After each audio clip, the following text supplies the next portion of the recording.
I'm sitting here with Martin Kove, famous for Karate Kid, Rambo, Last House on the Left, Death Race, and many more. Martin, how are you doing? I'm fine. A little jet lag today from just arriving here in Germany yesterday, so a little tired, but I'm all right. It is your first time in Germany on a show like this? Yes.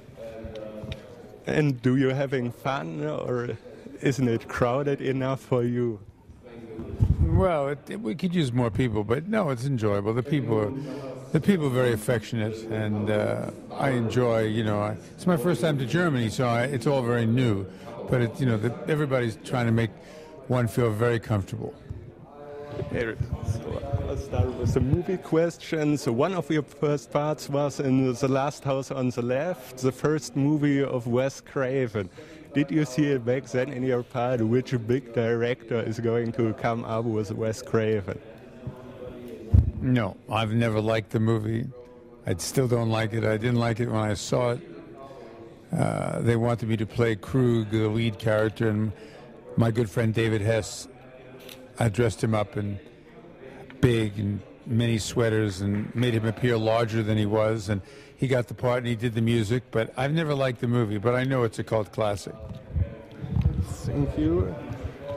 4 years later, it was your real first big role in Death Race with Sly Stallone and David Carradine. How much fun was it to kick ass in that movie as a bad guy?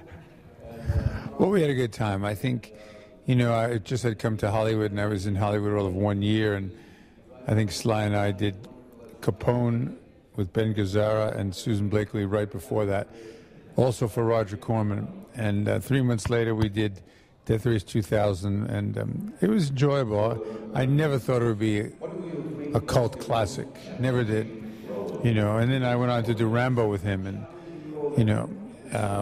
but it was quite interesting to be part of that movie and The Last House on the Left, and never thinking they'd be, even Karate Kid, you never think with that body of work that they would become the iconic movies that they are. I wouldn't call Last House on the Left and Death Race 2000 iconic, but Karate Kid certainly, And most of your movies, like Death Race 2000, like Rambo, like Karate Kid, you always be the villain, the bad guy. What is the fun and the good thing about being the bad guy in movies?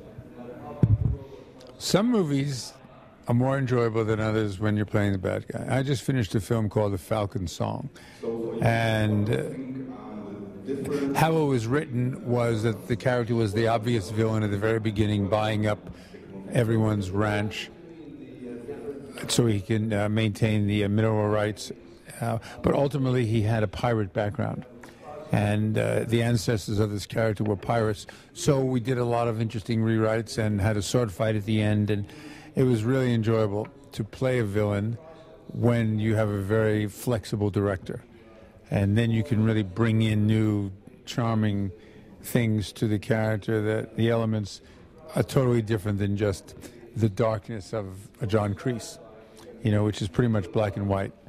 But when you can, I'd say, color the evil of a character with multitudes of shades, then it becomes, playing a bad guy is a lot of fun. But actually, I like to do good guys as well.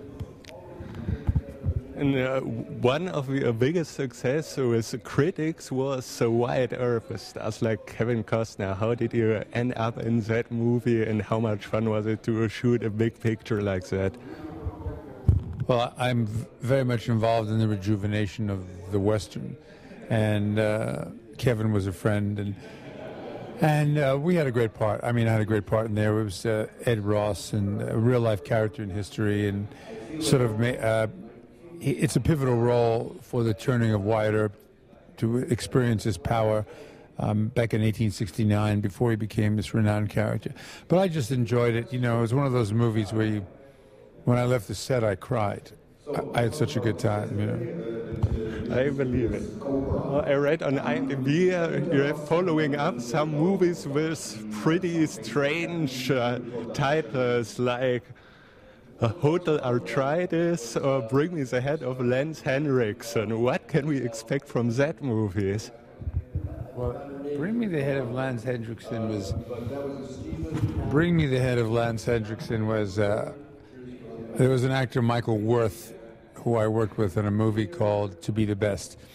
And he called me one day and he says, but everybody who's worked with Lance, we're doing an improvisational film. Come on down.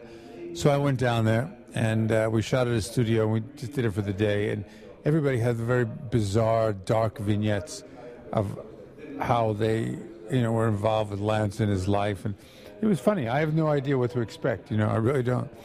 And Hotel Arthritis was another funny character. I enjoyed doing comedy. And it was the story of a serial killer in a retirement home. And my character still thinks he's at the military hospital 40 years ago, waiting for the helicopter to pick him up and take him back to the Vietnam front. So he also was a very eccentric character. But they were, they could go someplace, those two films. But do I really know how they'll be promoted and what the core of each of those movies is? No. I don't know, because they're both comedies, they're both dark, and they're quite bizarre at the same time. So we are at the end of the interview. Thank you so much for your time and enjoy the rest of your stay here in Germany.